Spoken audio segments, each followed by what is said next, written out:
하나님께서 많은 복을 우리에게 주시지만 우리가 꼭 받아야 될 복 중에 하나가 뭐냐면 바로 만남의 복입니다. 우리 식구들 모두가 꼭 받았으면 하는 복이 있는데 그 복은 뭐냐? 먼저 하나님과의 만남의 복이다라는 거예요. 적어도 주일 예배를 빠지지 않고 드리는 분은 52번의 예배를 드리게 되는 것이죠. 그 예배 시간이 저와 여러분에게 복이 되었으면 좋겠습니다. 무슨 말이냐면 이 예배 시간에 하나님을 만나는 복이 있기를 원한다는 거예요. 이게 중요합니다. 왜냐하면 우리 삶을 변화시키고 하나님의 사람답게 살아가게 하는 그 결단과 각오의 힘이, 그리고 우리 삶에서 열매를 맺게 하는 그 능력이 어디서 나오는가 하면 하나님을 만난 충격에서 옵니다.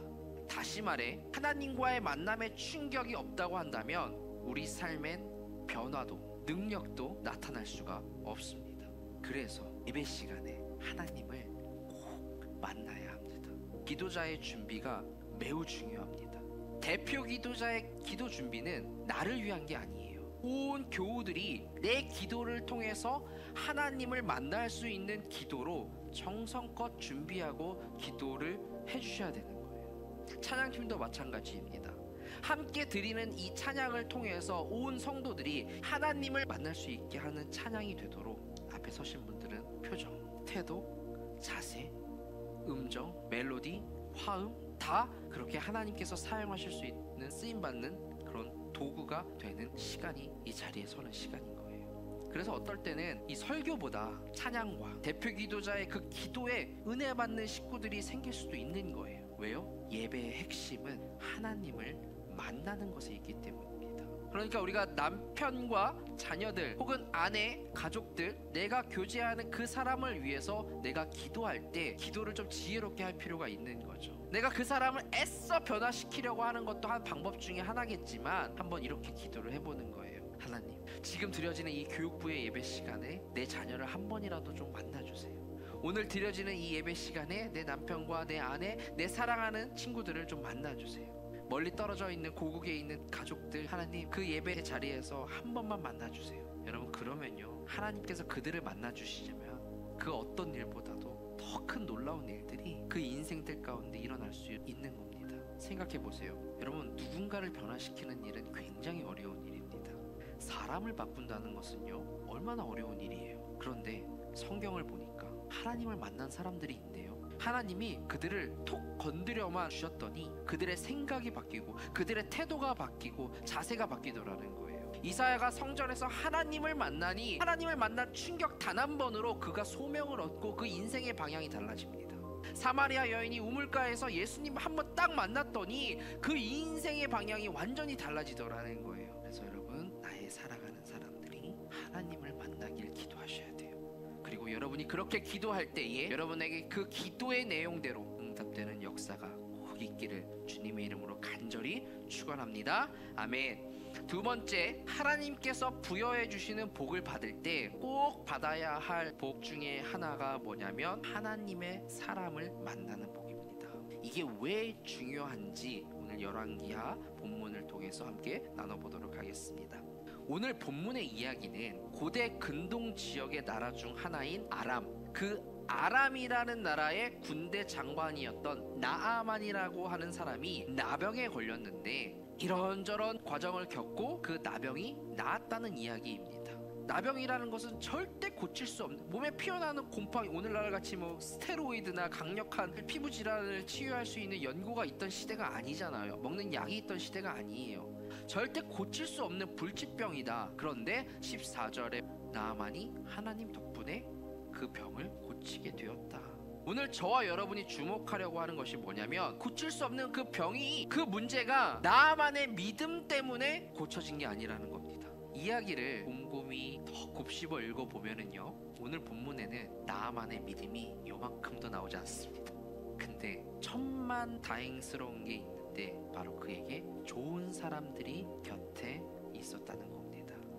나만의 집에 전쟁 포로로 잡아온 어린 소녀가 하나 있었는데 있는데 그 소녀가 주인 나아만에게 이렇게 말하는 겁니다. 주인님이 저기 이스라엘에 있는 한 예언자를 만나면 고침을 받을 수가 있습니다. 우리는 그 병을 고칠 방법을 모르지만 하나님의 선지자 앞에 간다고 한다면 그 병을 고칠 수 있을 거예요 라고 말해주는 거예요. 오늘 본문의 나아만의 이 치유 사건이 시작되는 출발선이에요. 그 출발선에 누가 있었어요? 성경에 이름도 기록되지 않은 나아만의 집에 있었던 포로로 끌려온 한 여자아이. 어떤 소녀였냐면 아람 군대가 이스라엘 땅을 공격하고 거기서 포로로 끌고 온 여자아이 중에 하나였어요. 그러니까 이 여아이는 하나님을 알고 있었던 아이죠. 이스라엘 땅에 있었던 아이니까. 그렇다고 나아만 입장에서 저 아이가 하나님을 정말 신실하게 잘 믿는 아이야 라고 해서 포로로 끌고 왔을까요? 그리고 집에 데려오고 있었을까요? 그런 생각 하지 않았을 거예요. 그저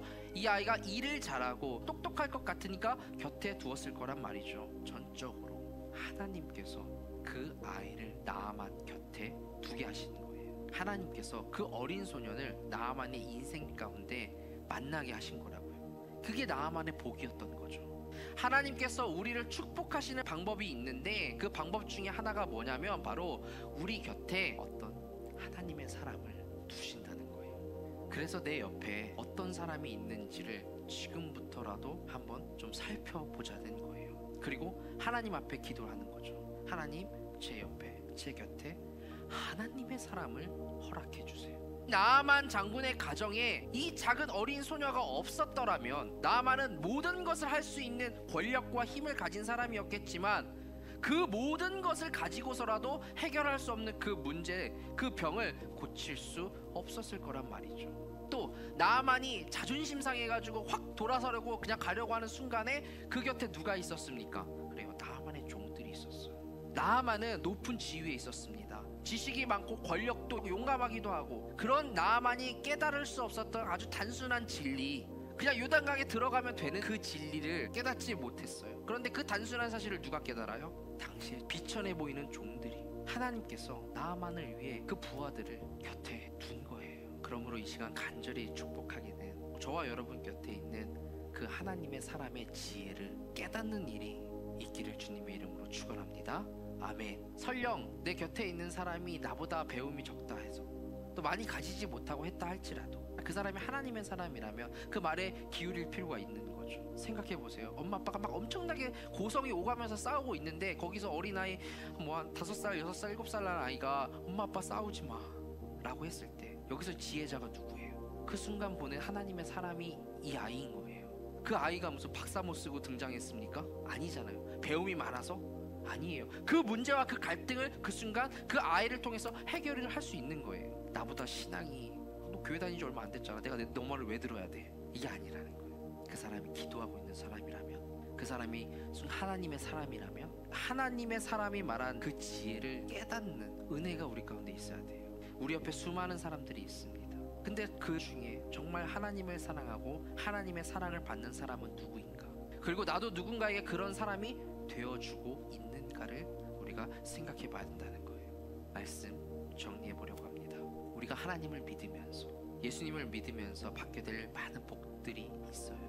소원하기는 우리 사랑하는 로렌스 식구들은 예배를 통해서 꼭 하나님을 만나는 복이 있어서 그 만남의 충격으로, 하나님과의 만남의 충격으로 한 주를 살아내셨으면 좋겠습니다. 그리고 여러분 곁에 하나님의 사람이 있는 그 복을 꼭 받으셨으면 좋겠습니다.